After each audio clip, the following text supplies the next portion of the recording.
Assalamualaikum warahmatullahi wabarakatuh. Perkenalkan, kami dari kelompok 2 akan mempresentasikan tentang sistem pertanian terpadu, Integrated Farming System. Sebelum kami melakukan presentasi hasil kerja kelompok kami akan memperkenalkan terlebih dahulu. Pertama, saya sendiri, Denis Tiaw, yang kedua Aisyah Farah Salsabila, yang ketiga Ataya Raka Maulana, yang keempat Salsabila Nur Rizki.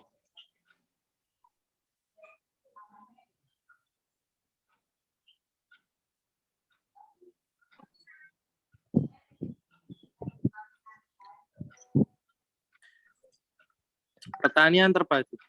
Pertanian terpadu merupakan sistem yang menggabungkan kegiatan pertanian, peternakan, perikanan, kehutanan, dan ilmu lain yang terkait dengan pertanian dalam satu lahan. Sehingga pertanian ini dapat sebagai salah satu solusi alternatif bagi produktivitas lahan pertanian dan para petani yang mungkin bingung dengan mengolah lahannya.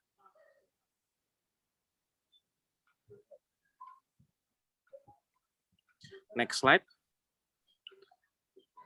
Model sistem pertanian. Sistem pertanian di Indonesia saat ini dibagi menjadi 4. Yang pertama yaitu sistem pertanian terpadu konvensional, yang kedua sistem pertanian terpadu modern teknologi efektif mikroorganisme atau IM, yang ketiga sistem pertanian terpadu sekaligus manajemen limbah terpadu atau IFIWM, yang keempat sistem pertanian terpadu organik. Dari keempat model sistem itu memiliki kegunaan dan cara yang berbeda-beda. Next slide. Pertanian konvensional. Sistem pertanian konvensional merupakan sistem pertanian yang ditunjukkan untuk memperoleh produksi pertanian secara maksimal, di mana dalam sistem pertanian ini digunakan teknologi modern yang tidak memperhitungkan keamanan pangan dan pencemaran lingkungan. Kelebihan dari sistem pertanian ini yaitu mempersingkat waktu dengan menggunakan teknologi, maka akan mempersingkat waktu untuk merawat suatu tanaman. Kedua, petani hanya berfokus pada satu tanaman. Kekurangan dari sistem ini yaitu biaya produksi yang dikeluarkan besar.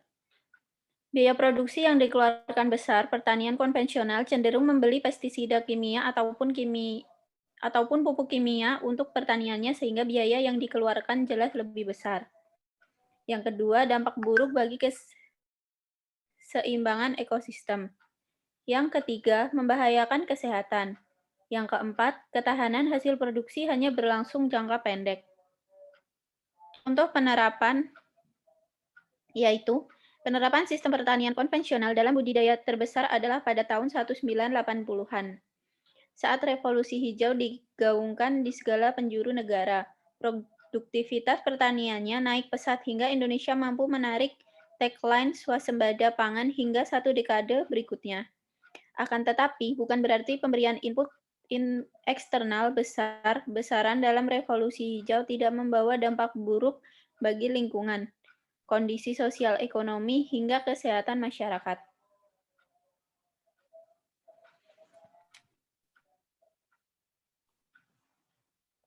Sistem pertanian terpadu modern teknologi efektif mikroorganisme atau IM. Teknologi IM atau efektif mikroorganisme merupakan salah satu bagian yang tak terpisahkan dari sistem pertanian terpadu modern, di mana dalam sistem pertanian terpadu modern ini menggunakan mikroorganisme efektif secara keseluruhan untuk bertujuan memberikan dan mengelola beragam jenis lahan pertanian yang lebih berkelanjutan.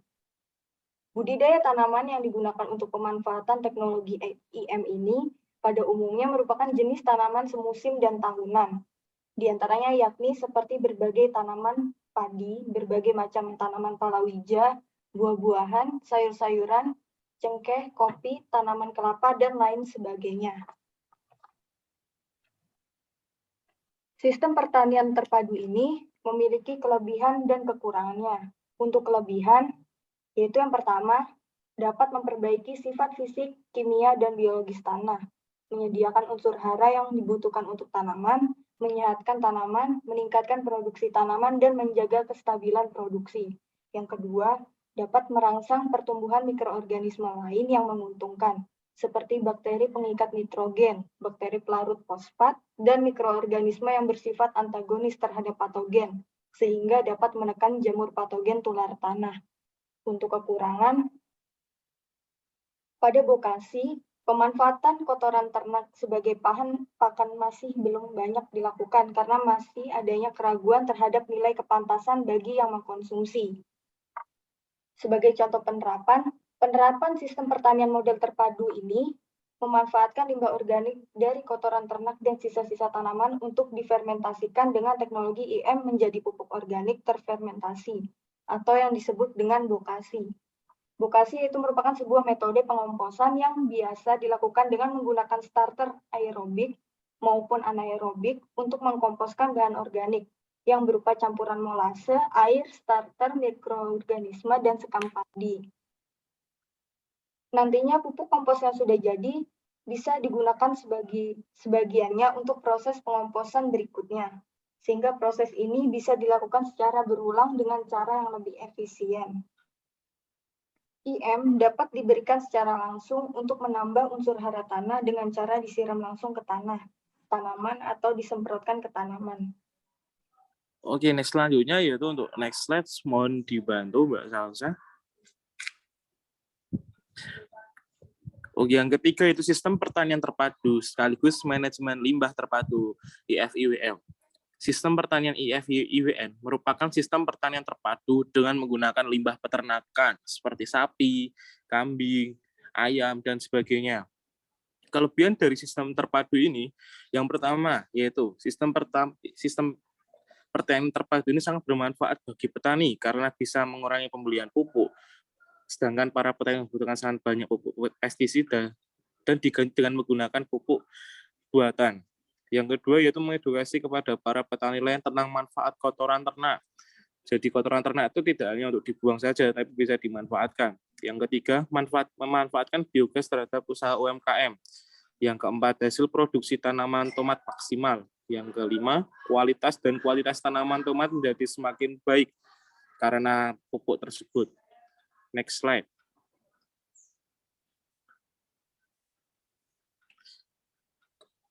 Sistem ini memiliki kekurangan. Yang pertama yaitu minimnya peralatan dan bahan untuk mengelola. Maksud dari ini adalah untuk mengelola sesuatu kompos atau biogas membutuhkan suatu bahan atau alat tertentu. Para petani itu sangat jarang atau belum memiliki alat tersebut. Yang kedua, dana yang digunakan merupakan dana pribadi, jadi belum maksimal untuk bisa pengadaan alat. Sehingga para petani di sini memutarbalikkan dengan menggunakan bahan-bahan secara tradisional dan alami.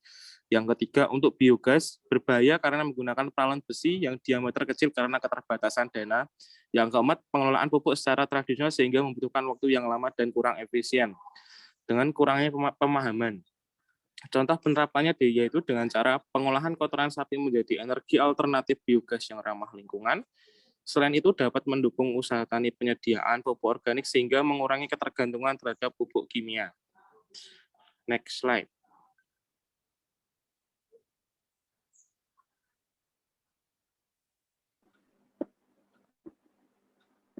Untuk selanjutnya adalah sistem pertanian terpadu organik. Pertanian organik adalah sistem pertanian komprehensif yang mendukung dan mempercepat aktivitas keanekaragaman hayati, biosirkulasi, dan biologi tanah. Pertanian organik juga merupakan bagian integral dari pertanian berkelanjutan dengan menggunakan bahan organik alami. Sistem produksinya didasarkan pada standar produksi susu dengan tujuan untuk menciptakan ekosistem pertanian yang optimal dan berkelanjutan. Pertanian organik didefinisikan sebagai sistem pertanian yang mengandalkan bahan-bahan alami tambah menggunakan bahan kimia sintetis.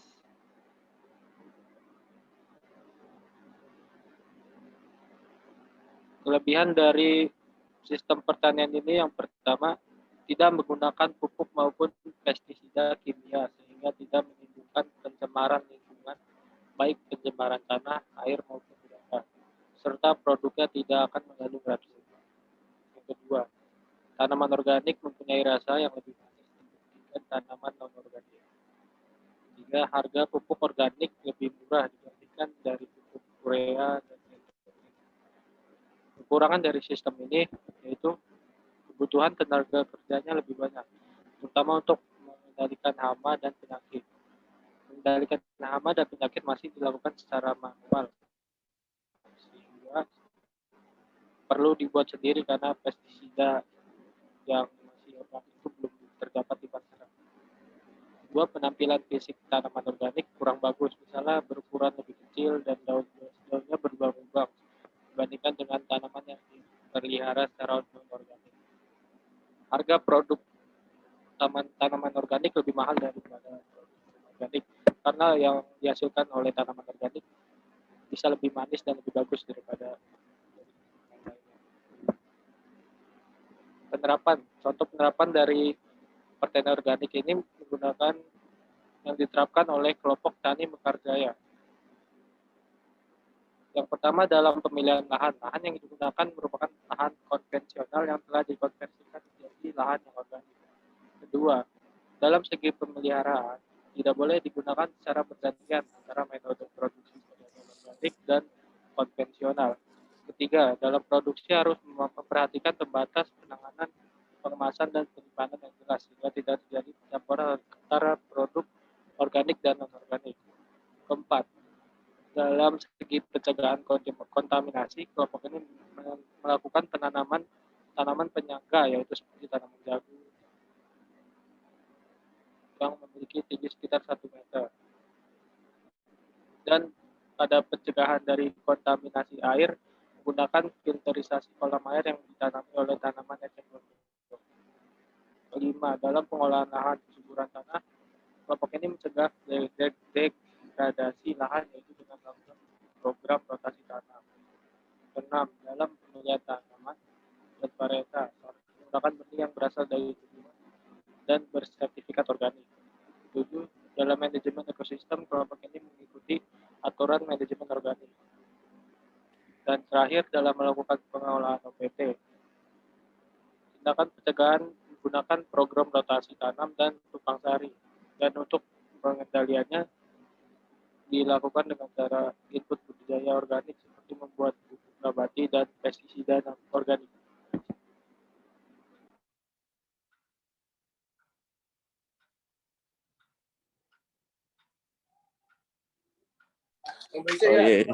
Sekian dari presentasi dari kelompok kami.